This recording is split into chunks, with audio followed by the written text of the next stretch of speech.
आज आपल्या राजनी गावात येऊन आपल्या सगळ्यांना इथे इतक्या मोठ्या संख्येत बघून फार आनंद होतोय. सर्वप्रथम मी आपल्या सगळ्यांचेच आभार मानते की आपण थेंब थेंब पाऊस पडतोय तरी आपण सगळे इथे बसून आहात आणि आतुरतेने सगळेच आदरणीय साहेबांची इथे वाट बघत आहात. आज इथे उपस्थित आमचे सगळेच सहकारी, ज्येष्ठ मार्गदर्शक, सन्माननीय व्यासपीठ आणि समोर उपस्थित तेवढेच सन्माननीय आपण सगळेजण. आता आपल्याला सगळ्यांना माहिती आहे आम्ही इथे का आलो आहे. येत्या 20 नोव्हेंबरला विधानसभेची निवडणूक होणार आहे आणि आपल्याला सगळ्यांना मिळून परत एकदा आदरणीय वळसे पाटील साहेबांना भरघोस मतांनी निवडून आणायचं आहे. यावेळेसची निवडणूक एका वेगळ्या मुद्द्यावरती होती. 1990 मध्ये जेव्हा आदरणीय साहेब आपल्या भागात पहिल्यांदा निवडून आले, पहिल्यांदा आमदार झाले, तेव्हा इकडची परिस्थिती कशी होती आपल्या सगळ्यांना माहिती आहे. उत्तर पुणे जिल्ह्यातला एक दुष्काळी मागास तालुका म्हणून आपली ओळख होती.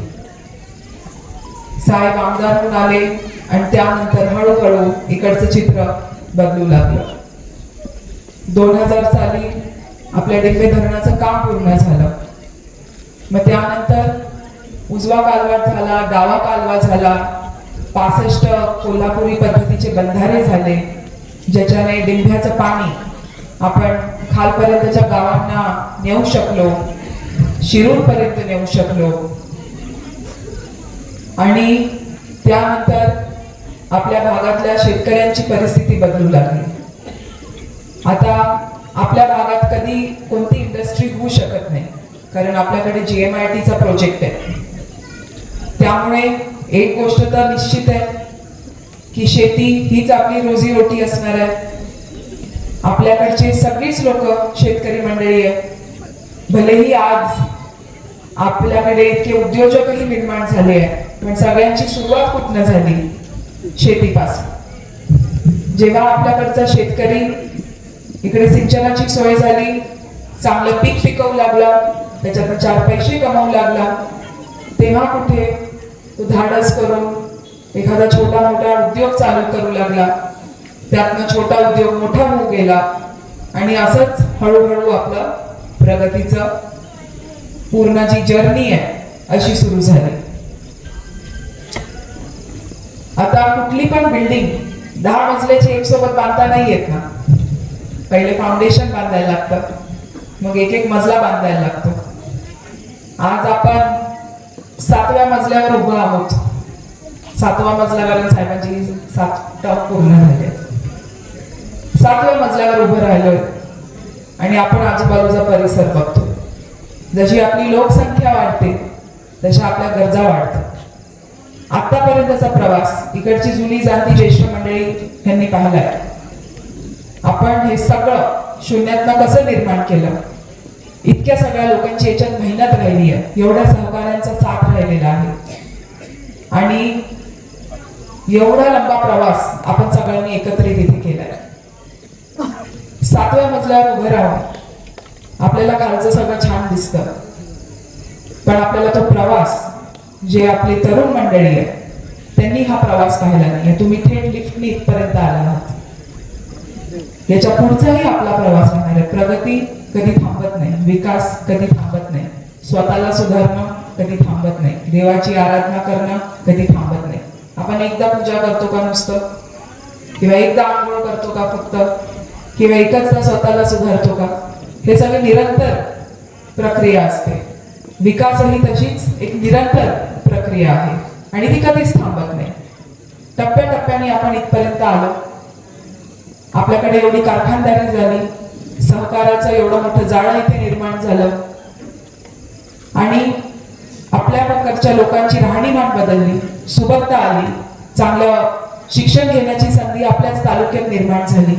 या सुबत्तेमुळे बरीचशी लोक कोणी अमेरिकेला, कोणी UKला, कोणी ऑस्ट्रेलियाला, कोणी दिल्लीला, कोणी बँगलोरला, कोणी सिंगापूरला, अख्ख्या जगात आपल्याकडची लोक जाऊ लागली. आता आपल्याकडे एकतरी असं गाव आहे का जिथे किमान एक जण परदेशी स्थायिक नाहीये? आता काही मोठी गोष्ट राहिली नाही. आणि ही जी सुबत्ता आली, ही जी प्रगती आली, ही जी एक आर्थिक स्थिरता आली ती आपल्या तालुक्यामध्ये जी गेल्या 30 वर्षात आली ती आदरणीय वळसे पाटील साहेबांच्या कामामुळे आली. तुम्हाला पण हे सगळं माहिती आहे. त्याच्यातल्या बऱ्याचशा लोकांनी हे पाहिलंय स्वतः. आज आपल्या समोर एक वेगळं आव्हान आहे. आपल्याला ज्या गोष्टींनी इथे आणून ठेवलंय, आपली जी सगळी प्रगती ज्याच्यामुळे झाली आहे, जसं आपल्या भागाचं ज्याच्यामुळे नंदनवन झालंय, ते आपलं डिंबे धरण, त्याचं पाणी पळवण्याचं राजकारण गेल्या काही वर्षांपासून चाललंय. मागच्या वर्षी बऱ्याचशा घडामोडी राजकीय क्षेत्रात झाल्या. बऱ्याच लोकांना, कोणाला ते भावलं, कोणाला नाही भावलं, साहजिक आहे. कारण तुम्हाला सगळ्यांना मी आज इथे सांगू इच्छिते, आदरणीय पवार साहेब कालही आपले दैवत होते, आजही आहे, उद्याही राहणार, नेहमी राहणार. साहेब जेव्हा 25 वर्षाचे होते तेव्हापासून पवार साहेबांबरोबर ते काम करतायत. जेवढा त्यांना त्यांच्या वडिलांचा सहवास नाही भेटला तेवढा आदरणीय पवार साहेबांचा सहवास त्यांना भेटला. आपलं भांडण, आपला वाद आदरणीय पवार साहेबांबरोबर किंवा आदरणीय सुप्रिया ताईंबरोबर अजिबात नाहीये. आमचे गेले 50 वर्षाचे अतिशय जिव्हाळ्याचे संबंध आहेत आणि मला ते संबंध त्याच्याबद्दल इथे काही बोलायचं आहे नाही, कारण ते आमचे एकदम जवळचे संबंध आहेत. ती गोष्ट माझ्यासाठी अतिशय प्रिय आहे.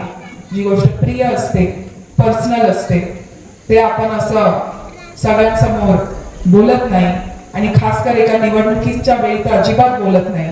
कोणाला असं वाटायला नको की आमच्या संबंधांचा वापर करून मी कुठली बाजू इकडे आगमन झालं आणि आपल्याला सगळ्यांनाच ते पुढे काय बोलणार आहे हे ऐकायची आतुरता आहे.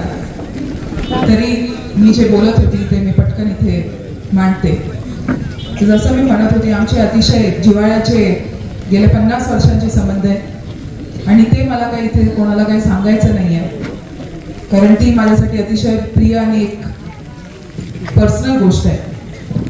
तुम्हाला हे मी सांगायचं मागचं कारण एकच आहे की आपलं कोणाशीच काहीच भांडण नाही, आपलं कोणाशी काहीच वाद नाही.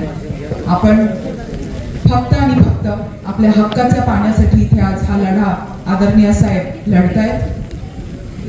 गेल्या 3 वर्षांपासून डिंबे धरणावरनं जे राजकारण चाललंय, आतापर्यंत तुम्हाला सगळ्यांना तुमच्यापर्यंत हा विषय पोचलाय की नाही? बोगद्याचा विषय पोचलाय की नाही? पोचलाय ना?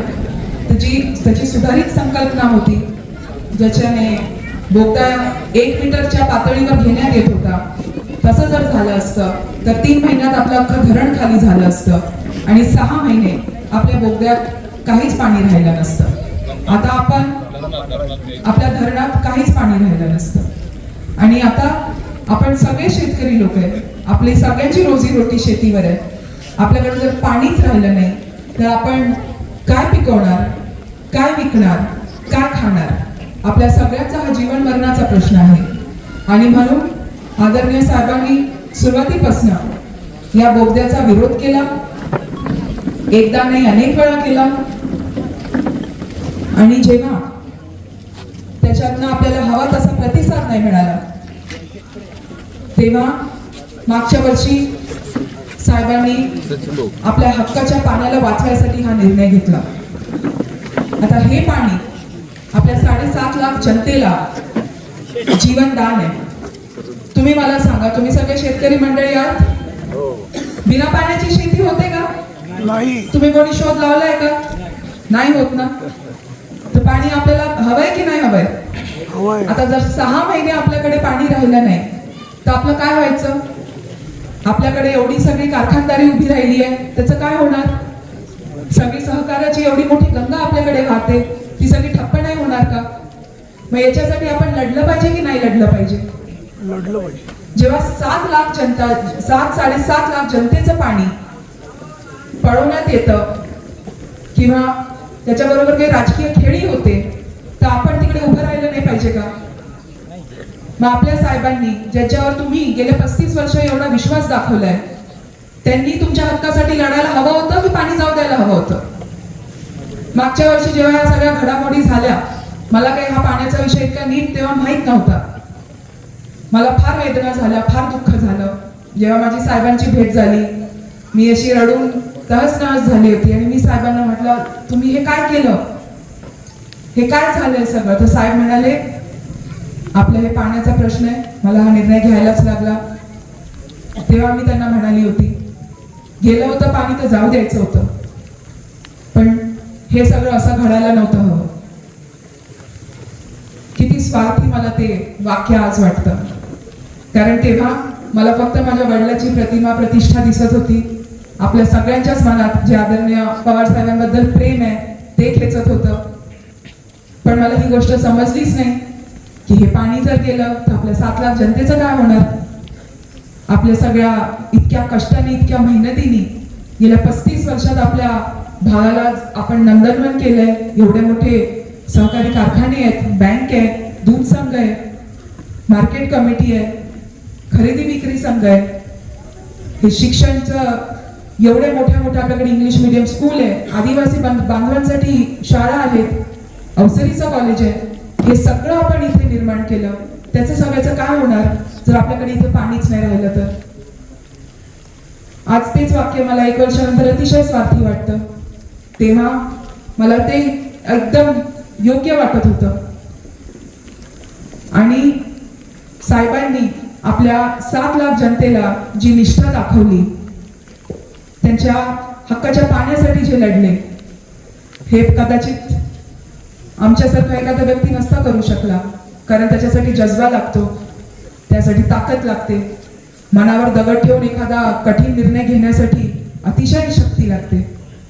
जर बाकीच्यांना एवढ्या वेदना झाल्या, तुम्ही समजा साहेबांना किती वेदना झाल्या असतील. एवढा सहवास त्यांना त्यांच्या स्वतःच्या वडिलांबरोबर कधी भेटला नाही. परत एकदा मी तुम्हाला सांगते, आपलं कोणाशीच काही भांडण नाही. आदरणीय पवार साहेब आज आदरणीय आहे, आज आपले दैवत आहे, उद्याही राहणार, कालही होते, कायमचे राहणार. आपलं कोणाशी काही वाद नाही. आपला फक्त लढा आपल्या हक्काच्या पाण्यासाठी आहे. जी गोष्ट योग्य आहे ती योग्य आहे. दातृत्व आपल्या संस्कृतीमध्ये आहे. जी गोष्ट आपल्याकडे जास्त असते, बाजूच्याकडे कमी असते, ती आपण त्याच्या पानात घालतो, त्याच्या पदरात घालतो. आपल्याला बोगदा सुरुवातीच्या काळाला 2018 साली 11 मीटरच्या पातळीवर करायला काहीच हरकत नव्हती. कारण पाणी काय कोणाचीच मालकीचं नसते. पाणी देवाची देण आहे, निसर्गाची देण आहे. त्याच्याशिवाय जीवन काय आहे तुम्ही सगळ्यांनी भोगलंय. तर तुम्हाला पाण्याची किंमत आपल्या तालुक्याला, आपल्या लोकांना सगळ्यांना माहिती आहे, महिलांना माहिती आहे. इकडे मुली तरी द्यायचे का? किती लांब जायला लागायचा हांडा घेऊन. किती कष्टाचे दिवस तुम्ही सगळे काढले. आता तुम्ही सांगा मला, इतकं आपण प्रगती केली, आपल्याला अजून प्रगती करायची की नाही? 7व्या माळ्यावरच राहायचंय का? आपली बिल्डिंग 25 माळ्याची 50 माळ्याची नाही झाली पाहिजे का? सगळ्यांना वाटतं ना, पक्का घरचं, आपलं कच्च्या घराचं पक्का घर झालं पाहिजे, पक्क्या घराचा बंगला झाला पाहिजे, सायकलची दुचाकी आली पाहिजे, दुचाकीची गाडी आली पाहिजे.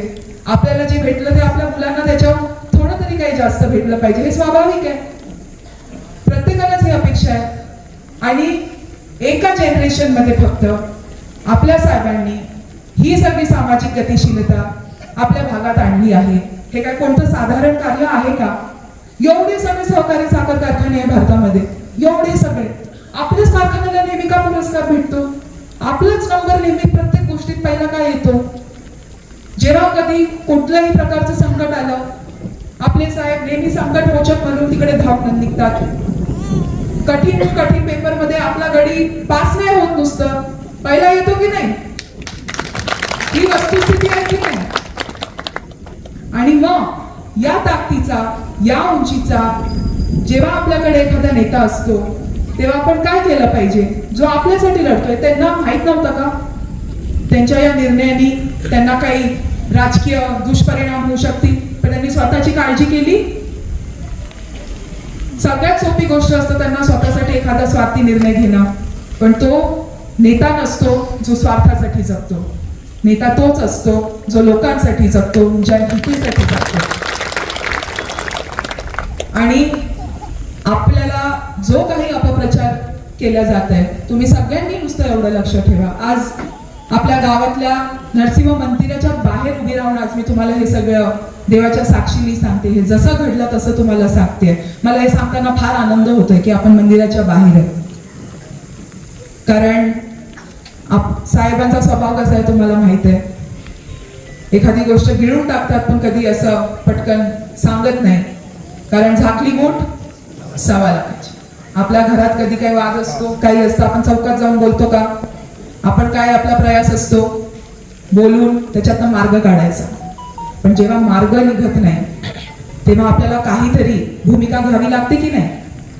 आणि जर आपलं कुटुंब 7 लाख जनतेचं आहे, मग तर भूमिका घेणं आपल्या कुटुंबाप्रमुखाला किती महत्वाची असते.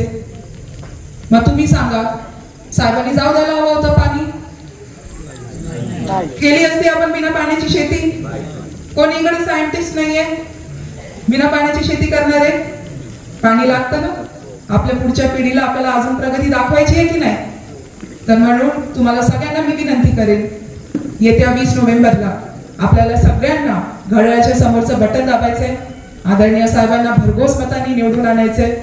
आपल्याला जर आपलं पाणी सुरक्षित ठेवायचं असेल, पुढची पिढी सुरक्षित ठेवायची असेल, एवढी मोठी विकासाची गंगा जी आपल्याकडे आलेली आहे त्याला अजून वाढवायचं असेल, अजून प्रगती करायची असेल, प्रलंबित प्रश्न मार्गी लावायचे असेल, तर आपल्याला आदरणीय वळसे पाटील साहेबांना इथे निवडून आणायचंय.